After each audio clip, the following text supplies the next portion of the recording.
तो आइए दोस्तों, स्वागत है आपका। आज हम बात करने वाले हैं क्लास 10 के साइंस के चैप्टर जैव प्रक्रम के ऊपर कि आखिर बोर्ड एग्जाम में इस चैप्टर से कौन कौन सा क्वेश्चन आने वाला है। आज हम इसी पे बात करने वाले हैं कि बोर्ड एग्जाम 2023 में इस चैप्टर से कौन कौन सा क्वेश्चन आने वाला है।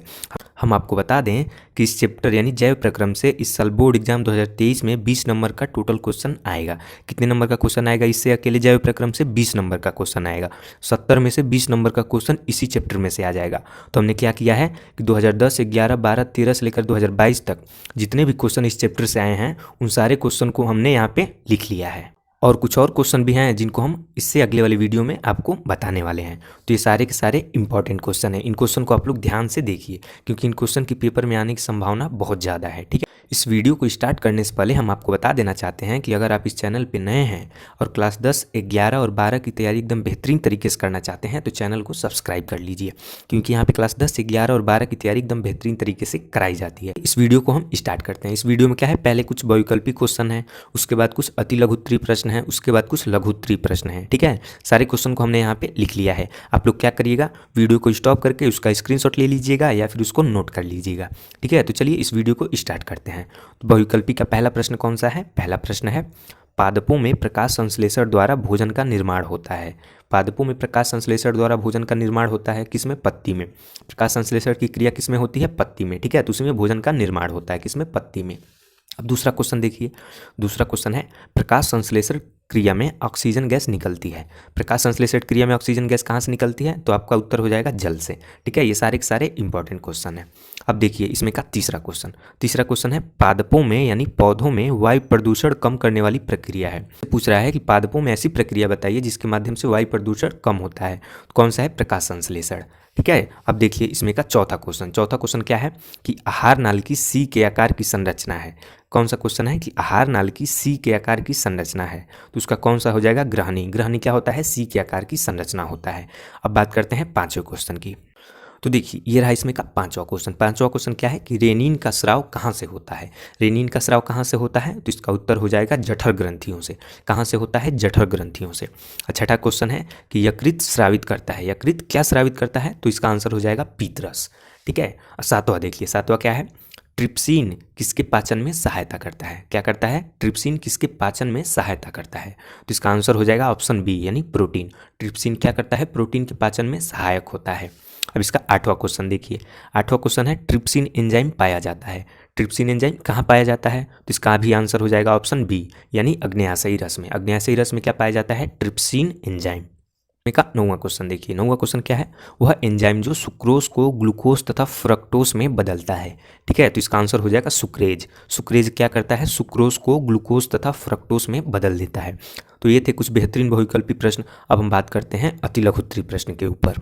अति लघु उत्तरीय प्रश्न में पहला क्वेश्चन है, प्रकाश संश्लेषण की परिभाषा लिखिए तथा इसकी रासायनिक अभिक्रिया का समीकरण दीजिए। क्या पूछ रहा है हमसे कि प्रकाश संश्लेषण की परिभाषा बताइए और क्या करिए, रासायनिक अभिक्रिया को भी समझाइए। ठीक है, तो देखिए प्रकाश संश्लेषण की परिभाषा क्या हो जाएगा कि प्रकाश संश्लेषण वह जैव रासायनिक प्रक्रिया है जिसके द्वारा सरल अकार्बनिक यौगिकों जैसे कि कार्बन डाइऑक्साइड तथा जल को प्रकाशीय ऊर्जा तथा पर्णहरिम की उपस्थिति में कार्बोहाइड्रेट्स यानी ग्लूकोज के रूप में बदल दिया जाता है। ठीक है, अब इसका समीकरण देख लीजिए। इसे निम्न समीकरण द्वारा प्रदर्शित किया जा सकता है। किसे? प्रकाश संश्लेषण की अभिक्रिया को। तो इसके समीकरण में क्या होता है? 6 कार्बन डाइऑक्साइड प्लस 12 H2O और किसकी उपस्थिति में ये अभिक्रिया करते हैं? प्रकाश और पर्णहरिम की उपस्थिति में। तो क्या होता है? 6CH12O6 बनता है यानी ग्लूकोज बनता है प्लस 6H2O प्लस 6O2। ठीक है, तो इसका आंसर थोड़ा सा लंबा हो गया है। हम इसलिए इसका आंसर थोड़ा लंबा किए हैं कि अगर ये प्रश्न, कौन सा प्रश्न? ये वाला प्रश्न यदि लघु उत्तरीय में भी आता है तो आप लोग उसको एकदम अच्छे से लिख पाएंगे, इसलिए हमने इसका आंसर थोड़ा बड़ा कर दिया है। अब देखिए, अब बात करते हैं इसमें के दूसरे प्रश्न की। तो दूसरा प्रश्न क्या है? कौन सा एंजाइम प्रोटीन पाचन में सहायक है? प्रोटीन पाचन में कौन सा एंजाइम सहायक है? तो देखिए इसका उत्तर हो जाएगा पेप्सिन, ट्रिप्सिन, काइमोट्रिप्सिन तथा इरेप्सिन। ये क्या है? मुख्यतः प्रोटीन पाचन में सहायक है। इनको क्या करिएगा, आप लोग अच्छे से याद कर लीजिएगा।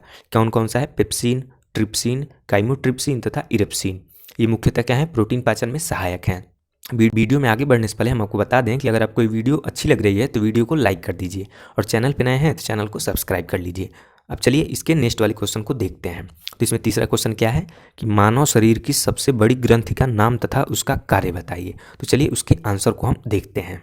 तो इसका आंसर हो जाएगा मानव शरीर की सबसे बड़ी ग्रंथि यकृत होती है। कौन सी सबसे बड़ी ग्रंथि होती है? यकृत होती है।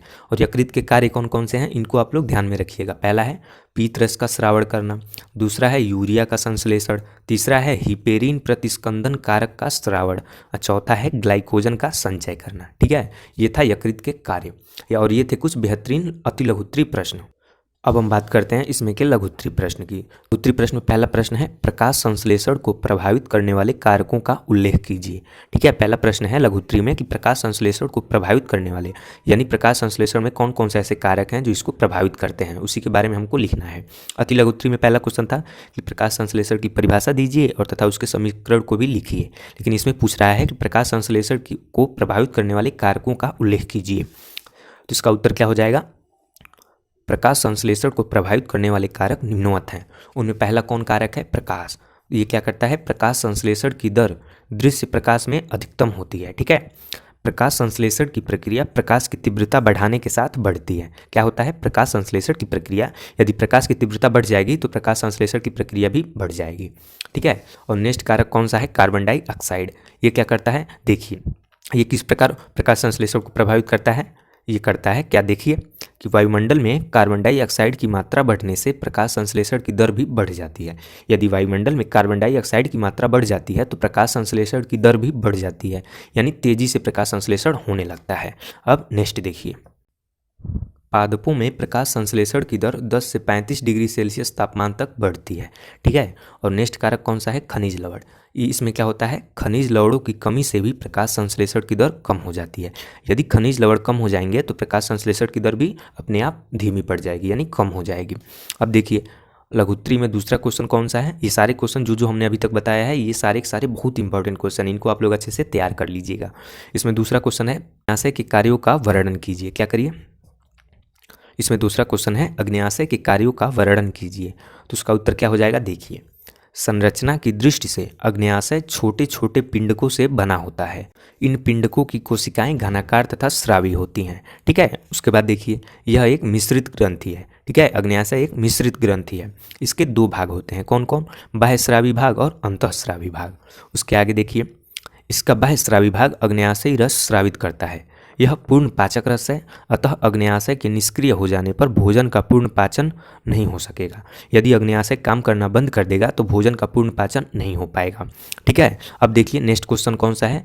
पाचक रस पर संक्षिप्त टिप्पणी लिखिए। तो चलिए इसके उत्तर को हम लोग देखते हैं।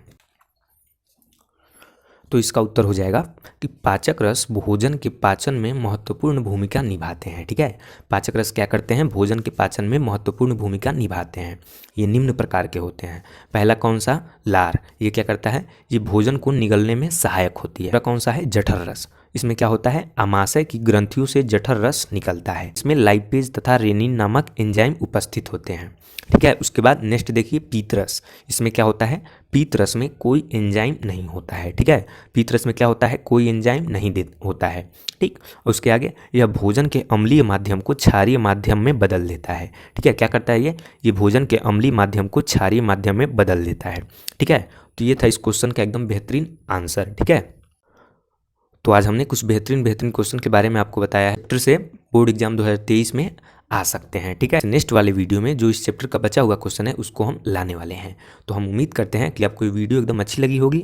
अगर वीडियो अच्छी लगी है तो वीडियो को लाइक कर दीजिए और चैनल पे नए हैं तो चैनल को सब्सक्राइब कर लीजिए और क्लास 10, 11 और 12 की बेहतरीन तैयारी के लिए हमारे चैनल के साथ जुड़े रहिए। अब मिलते हैं नेक्स्ट वीडियो में।